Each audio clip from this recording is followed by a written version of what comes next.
Hi, it's Chloe and Heather from the Local Lowdown, and we're here with Bug Day at the Creek House.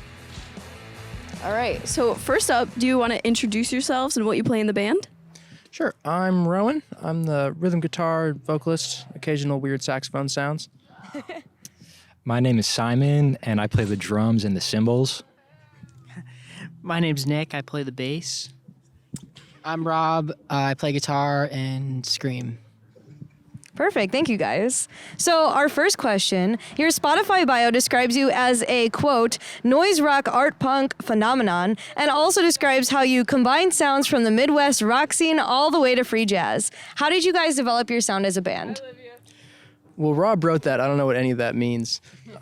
So maybe I'll let him field most of that. But basically just started from some common influences. I think early on it was Dinosaur Jr., Foo Fighters, Smashing Pumpkins, that type of thing. Just kind of that wall of guitar type of sound.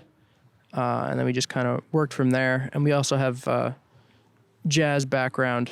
Rob and I met and started the band at jazz school, which we then got bored of and bailed on. But there's some of that in there, probably, unfortunately, that we're still working on weeding out. And I don't know, anything to add?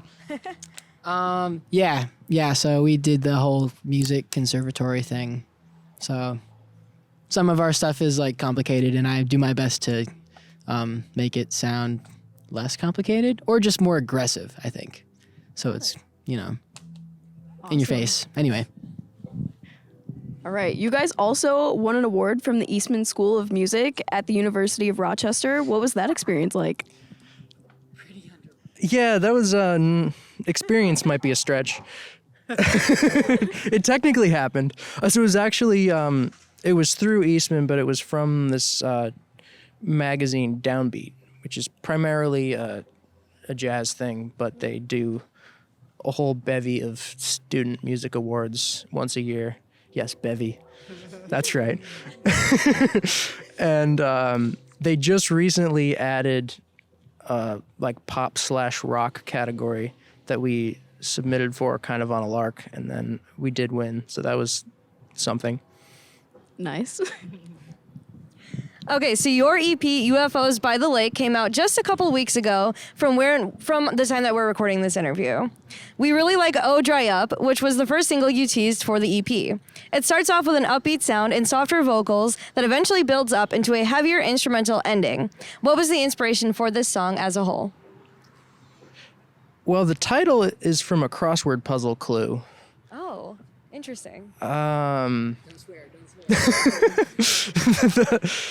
The riff was just sort of something I started playing, and then the song kind of just unfolded from there. I don't know what any of the lyrics mean.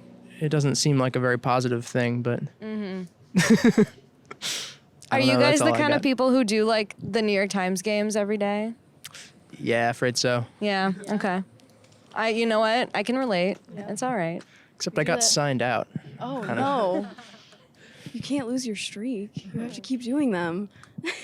Anyway, a quote from your EP announcement. Our favorite memory from working on this project was when Rob started losing his mind, making Lincoln change something in the mix a million times and then decide the first version was better all along.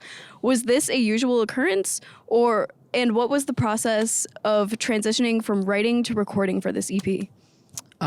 Yes, that is a normal occurrence. Okay. And writing to recording, Rowan writes like 80% of the songs, and then I kind of revise them and add my own part and my own vision for them. Yeah. And then, recording was pretty cool. We did it with our old bassist, and he really knew the songs well, but he wasn't really a rock guy, so we had to go back and like do some edits. But yeah, really, I'm super particular with things in the studio, and I made everybody do a million takes of everything.